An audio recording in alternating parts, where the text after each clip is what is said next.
सुप्रभातम। संस्कृत व्याकरण में आज हम सबसे पहले संस्कृत व्याकरण, जिस तरह हिंदी व्याकरण पढ़ते हैं उसी तरह भाषा के लिए शुद्ध बोलना, पढ़ना, लिखने के लिए संस्कृत व्याकरण की जानकारी होनी बहुत अति आवश्यक है। हम व्याकरण भाषा होने के कारण व्याकरण को जानना आवश्यक होता है। व्याकरण के अंतर्गत भाषा का शुद्ध ज्ञान एवं उसके प्रयोग सिखाए जाते हैं या सिखाया जाता है। व्याकरण के प्रमुख तीन अंग होते हैं। पहला वर्ण विचार, दूसरा शब्द विचार, तीसरा वाक्य विचार। पुनः व्याकरण के प्रमुख तीन अंग होते हैं।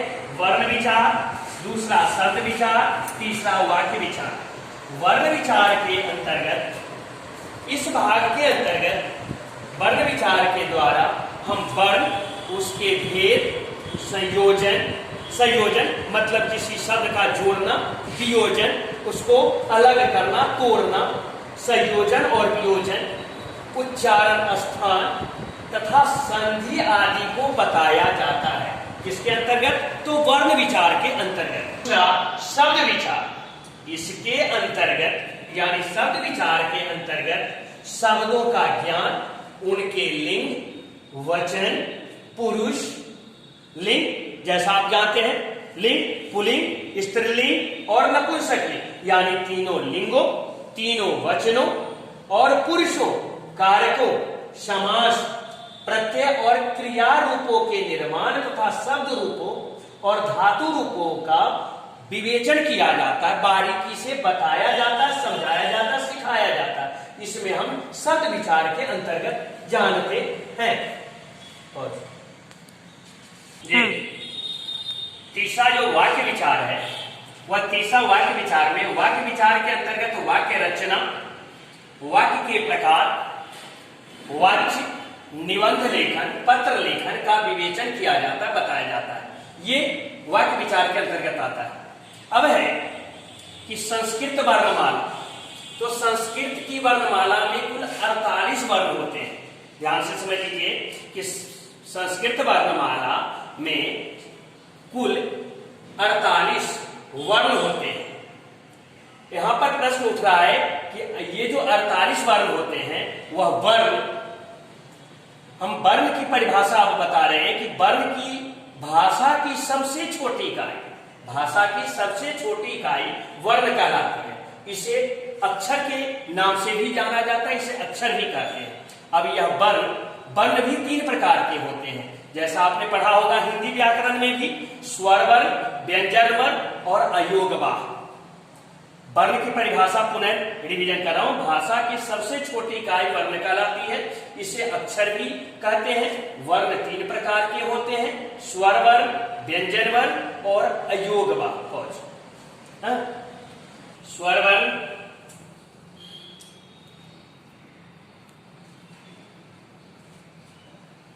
स्वर वर्ण जिन वर्णों का उच्चारण किसी अन्य वर्ण की सहायता के बिना स्वतंत्र रूप से होता है,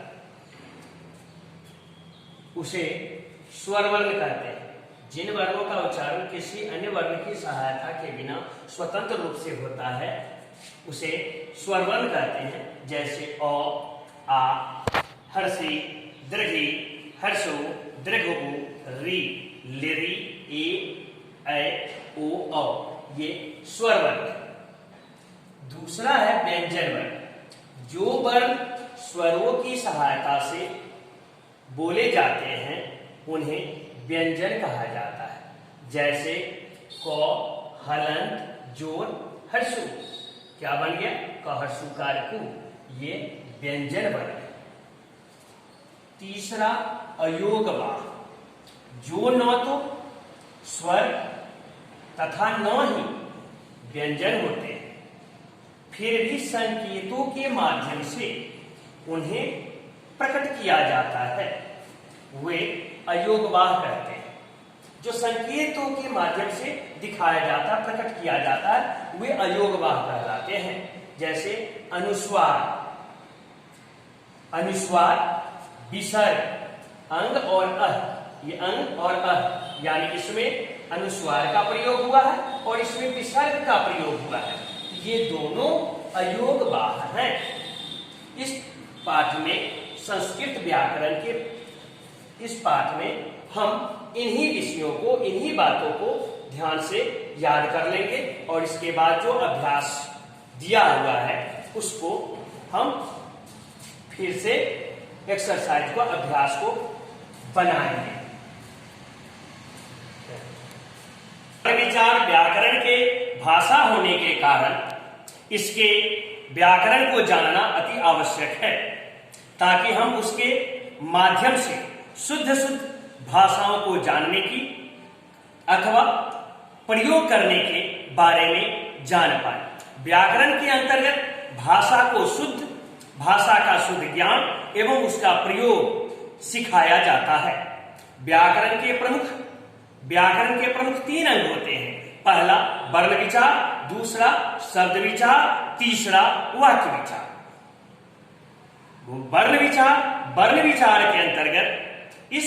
के अंतर्गत हम वर्ण, उसके भेद, उसके संयोजन और उसके वियोजन, उच्चारण के स्थान तथा संधि आदि के बारे में विवेचना करते हैं, विस्तृत रूप से जानते हैं, समझते हैं, सीखते हैं। यह वर्ण विचार के अंतर्गत आता है। दूसरा शब्द विचार। शब्द विचार के अंतर्गत शब्दों का ज्ञान, उनके लिंग, उनके वचन, पुरुष, कारक, समास, प्रत्यय इत्यादि के बारे में हम जानते हैं। यह आता है शब्द विचार के अंतर्गत। तीसरा वाक्य विचार। वाक्य विचार के अंतर्गत वाक्य की रचना, वाक्य के प्रकार, वाच्य, निबंध लेखन, पत्र लेखन आदि का विस्तृत अध्ययन किया जाता है, सीखा जाता है, सिखाया जाता है। दूसरा, अब हम जानते हैं कि संस्कृत वर्णमाला, संस्कृत एवं हिंदी की वर्णमाला एक ही समान है। इसमें आप कुछ थोड़ी सी विसर्गों का प्रयोग ज्यादा होता है। संस्कृत व्याकरण में विसर्ग का प्रयोग ज्यादा होता है। संस्कृत की वर्णमाला में कुल 48 वर्ण होते हैं। इन वर्णों के भी 2 भेद हैं। इन वर्णों को भी भेद करके हम पढ़ते हैं। दूसरा कि कैसे, तो शब्द भेद। तो यहां पर जैसे हम स्वर वर्ण के बारे में बताए हैं, वर्ण, तो वर्ण के जो भेद बताए हैं, तो भाषा की सबसे छोटी इकाई वर्ण कहलाती है। भाषा की सबसे छोटी इकाई वर्ण कहलाती है। इसे अक्षर के नाम से भी जाना जाता है। वर्ण के और अधिक खंड, यानी वर्ण के और अधिक खंड या टुकड़े नहीं किए जा सकते हैं। ये वर्ण भी 3 प्रकार के होते हैं। वर्ण 3 प्रकार के होते हैं। कौन कौन? स्वर वर्ण, व्यंजन वर्ण और अयोग वर्ण। स्वर वर्ण किसे कहते हैं? स्वर वर्ण जिन वर्णों का उच्चारण किसी अन्य वर्ण की सहायता के, जिन वर्णों का उच्चारण किसी अन्य वर्ण की सहायता के बिना स्वतंत्र रूप से होता है, इसे स्वर वर्ण कहते हैं। जैसे अ, आ, हर्षी, दृघी, हर्षु, दृघु, री, लिरी, ए, ऐ, ओ, औ, ये स्वर वर्ण। अब दूसरा है व्यंजन वर्ण। व्यंजन वर्ण के अंतर्गत जो वर्ण स्वरों की सहायता से बोले जाते हैं उन्हें व्यंजन वर्ण कहा जाता है। जैसे को, हलंत, जोर, हर्षुकार की मात्रा लगा हुआ है। क, जोर, हर्षु, यानी क, हर्षुकार कु, ये व्यंजन वर्ण।